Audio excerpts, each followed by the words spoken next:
kickstart me and my broken heart. Hello there, ladies and gentlemen. For lack of a better introduction, you can just call me Jay, and tonight, well, we're just gonna jump right back in where we left off. Katawa Shouju, or Katawa Shouju, don't actually know the difference yet. There we go. The gate looked far too pompous for what it was. In fact, gates in general seem to do that, although this one especially so. Red bricks, black wrought iron, and gray plaster assembled into a whole that didn't feel welcoming at all. I wondered if it looked like what a gate for a school should look like, but couldn't really decide. Probably not. Of course, I didn't want to get stuck on thinking about the gate for too long, so I entered through it with a brisk pace, and it felt surprisingly good. Moving forward feels good. I believe this is actually Brown College. Just fun fact. So I walked towards the main building of Yamako Academy with a brisk pace. I'm alone, as my parents are taking my stuff to the dorms, and there's supposed to be someone waiting for me. The grounds are incredibly lush, filled with green. It doesn't feel like the kind of grounds a school would have, more like a park. A clean walkway going past trees and the smell of fresh-cut grass and all those park-like things. Words like clean and hygienic pop into my mind. It makes me shudder. Try to grab something with my feet right now. I shake them off. Stay open-minded now. It's your new life. You have to take it as it comes. That's what I tell myself. A few big buildings loom behind the leafy canopies, too big and too many for just a school. Everything seems off. It's different from what I thought about. Words are difficult. Everything seems off. It's different from what I thought I knew about schools. It's an uncanny valley. Even though I was told this is my new school, in the back of my head, it doesn't feel like one. I wonder if the feeling is real or caused by my expectations of a school for the disabled. Speaking of that, I don't see anyone in here. It's kind of eerie. See anyone else here? It's kind of eerie. It makes me wish that there was somebody here so I could anchor myself to something tangible instead of having this feeling that I stepped into another dimension. The trees hum with the wind and the green hues flashing all around me catch my attention. It makes me think about hospitals again, how they say that the operating rooms are painted green because green is a calming color. So am I feeling so anxious despite all this greenery? Only after I stand in front of that haughty main building, I surprise myself by realizing why the gate bothered me. It was the last chance I had to turn back, even if I had no life to turn back to. But still, after entering, there's absolutely no way I could go back anymore, unless I legitimately just turned around and walked out, which I totally could do, and I have free will to do so. Feeling nervous and with this realization set in my head, I open the front door. A tall man with bad posture notices me as I enter. We're the only people in the lobby, so it's only logical. You must be Nigi? Nakai. So you are. Excellent. I'm your homeroom and science teacher. My name is Muto. Welcome. Or Muto. I'm just gonna call him Muto. We exchange a handshake that is neither firm nor sloppy, and he looks at his watch. The head nurse asked you for a brief check-in visit, but there's no time for that now. Oh, should I go later? Yes, afternoon is probably fine. We should get going and introduce you to the rest of the class. They're waiting already. Waiting for me? I don't really like being the center of attention, but I guess it's inevitable. But I guess it's guaranteed in a situation like this. I have a couple words that I can't say very well. That's one of them. Somehow, not knowing what is waiting for me makes me feel really nervous. You answered your own question there. Thinking of this, I almost missed what the teacher is saying. Do you want to introduce yourself to the class? Well, I already did, yeah, of course, but yeah. Yeah, sure, I mean, isn't that normal? Of course, but not everyone likes to be the center of attention. I'm probably one of those people, but I guess I should be the one to give the first impression of myself. Right, but it's no problem. Let's go then. You're moving with me. The powers of having a laptop.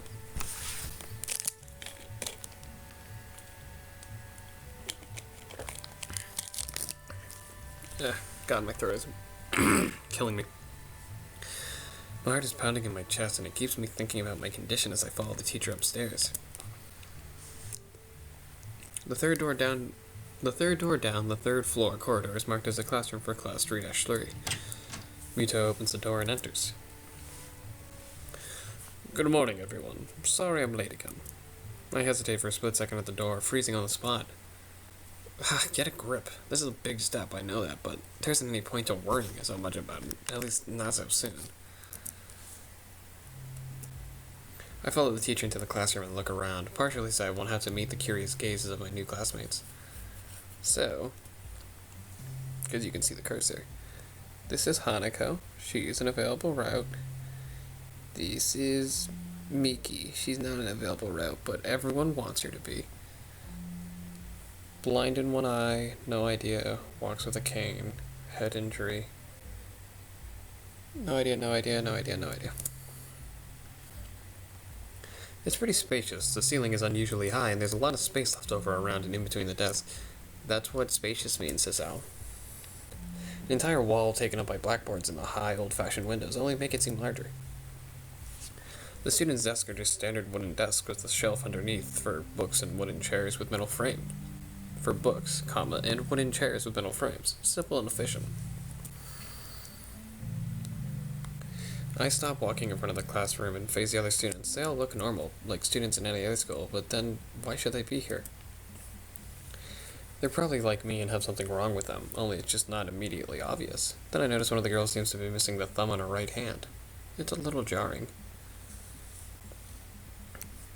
That's Shizune, available route, Misha, her translator.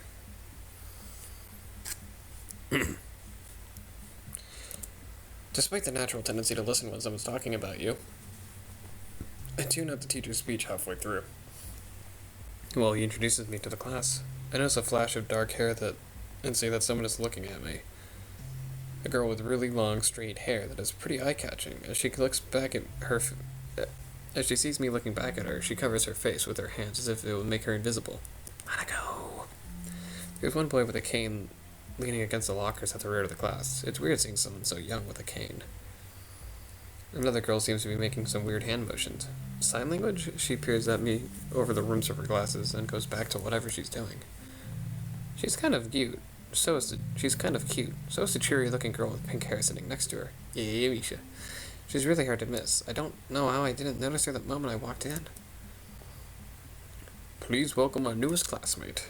He claps his hand and so does everyone else, except one girl in the first row who only has one hand. I cringe a little, but hide it by bowing in thanks for the applause I did not deserve.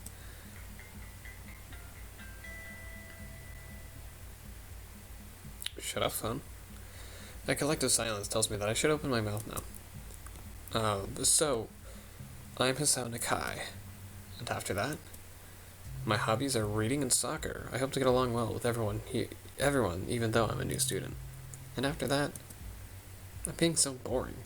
It's exactly like every self-introduction ever. I should say something more exciting. I end up saying nothing, and the teacher picks up from there.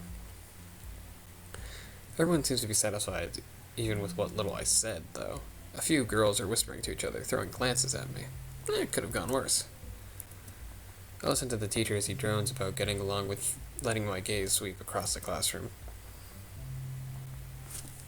Did I misread that? About getting along while letting my gaze sweep across the classroom. Nope.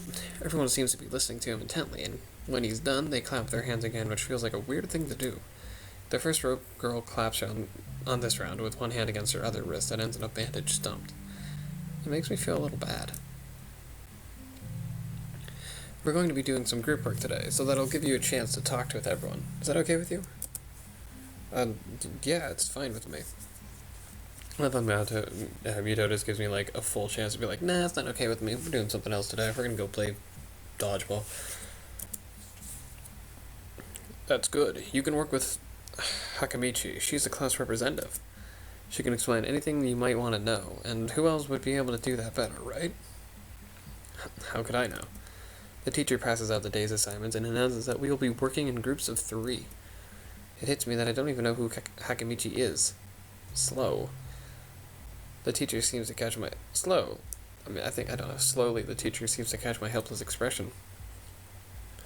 Oh, right, Hakamichi is right over there. Shizune Hakamichi. As he calls out her name, the cute, bubbly-looking girl with bright pink hair and gold eyes waves her hand at me.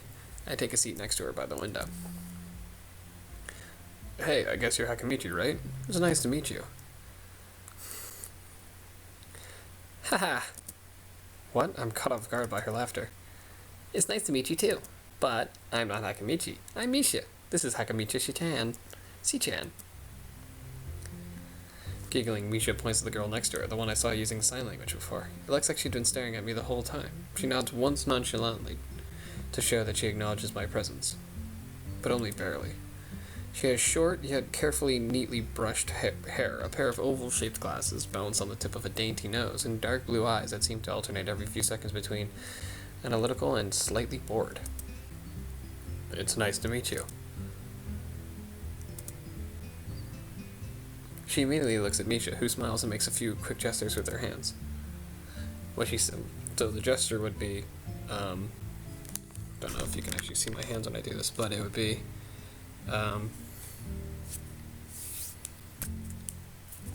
it's nice to meet you. Sign language, which yay! But, yeah, okay. I start to wonder if the teacher was messing with me, saying things like, you'll be able to talk to people, and who better to explain things to? I can see you're a little confused, right? Right? But I understand why you would think I was a Chan. Shi-chan is deaf, so I'm the person who translates, so Shi-chan is deaf, so I'm the person who translates things back and forth for her. I'm like an interpreter. She says it's nice to meet you too. You're the new student, aren't you? So, student. You're the new student, aren't you? Well, Shi-chan, of course he is. If he wasn't, he wouldn't have been standing up there for no reason, right? Right? I love Misha. He seems like a very interesting person, doesn't he? We knew there was going to be a new student, but we didn't know you'd be here today. So soon, He-chan, right? He-chan? Yep, it fits, doesn't it? Did I say that out loud? It's just a surprise. I've never liked that nickname. I don't really see how. It fits. You look just like I imagined. Handsome. And our hair matches, Misha. Hahaha. Yeah, you look just like a He-chan. I wonder why everyone seems to think so. Hakamichi taps her fingers on the desk to get Misha's attention. They gesture back and forth to each other excitedly, their hands a blur. Misha seems a little overwhelmed. Aha. Sorry about that.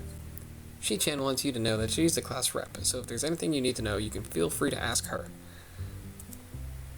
Do you like the school so far? We can show you around a little if you haven't had the time to walk around and familiarize yourself with it. Misha stumbles with the hard word a bit, making it stick out in her otherwise fluid translation. Thanks, that would be pretty helpful. Yeah, I just kind of came straight to class today. Ha ha ha. That's no good. You should always try to learn as much as you can about where you're going before you go there. Not just with school, either. Always, even if it's a trip to the convenience store. Really, Si-chan? Ha ha ha. Learn about where you're going?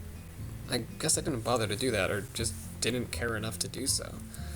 I didn't look forward to this, even if I committed myself to go along with it half-assedly, but anyway. I don't say anything, and Misha signs something that ends in a shrug. What was that? It seems like it was about me. I feel like slumping over in my seat. Both of them are smiling, but that shrug hit me unexpectedly deeply. You look down, are you okay? Don't take it the wrong way, please. I hate it when people are afraid to ask questions. That's how people learn things, by asking. Asking for help is perfectly normal, as much as needing help. Stop looking like you just failed a test. Wahaha. Alright. Alright.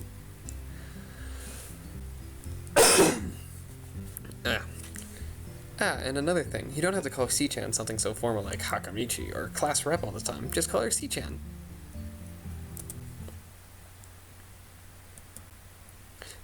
Okay, maybe that's too casual. Maybe Shizune would be more appropriate? Yep, Shizune is fine. Okay, that'd be a lot easier for me. I feel a lot more at ease. Both of them seem so friendly, so I feel like an idiot for being so apprehensive earlier. Especially about Shizune, who I assumed would be all business. Well, she still seems like that, just less so, I guess. Huh? Oh, right, we haven't even touched the assignment. We should start work now, or Shi-chan will get mad. This assignment is also kind of long, so we should start now if we want to finish it before the end of class. Oh, you see that? Whatever. Yeah, I'm a professional. Waha, that too. Shizune glares at the two of us impatiently. I don't need to know sign language to understand that. Okay, I got the message. After class, we can take a walk around the grounds together. It's a nice day today, okay? The assignment is actually very challenging to get through, combining aspects of being both difficult and unnecessarily long.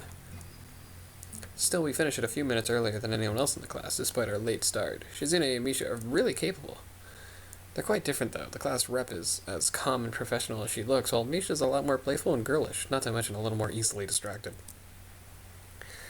To be honest, the two of them did most of the work. I feel guilty about that.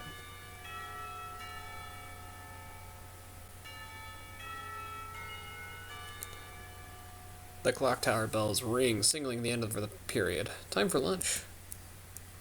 Lunch, hooray! Without knowing what else to do, I follow Misha, who's beckoning me into the hallway and down the stairs. We descend even below the lobby where I met Vital down to the bottom floor.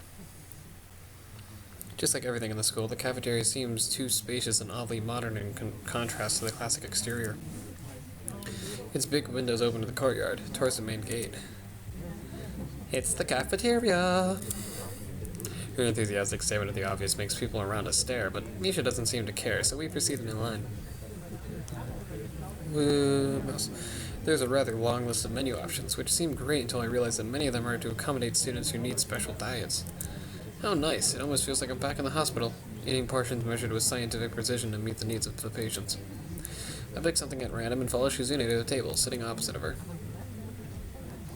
As I nibble indifferently at the food I'd rather not eat, Misha pokes me in the side to get my attention and points at Shizune. Fun fact. In deaf culture, that is the proper thing to do. In hearing culture, it's like super rude to poke someone to get their attention, but obviously in deaf culture, like that's super, like that's just what you do. Like it makes more sense to tap someone on the shoulder than it does to like walk around them to get their attention, which I think is super interesting. And it's a question I got wrong in a quiz, so that's why I thought it was super interesting, and that's why I remember it. We're gonna find out what she wants next time. Blah.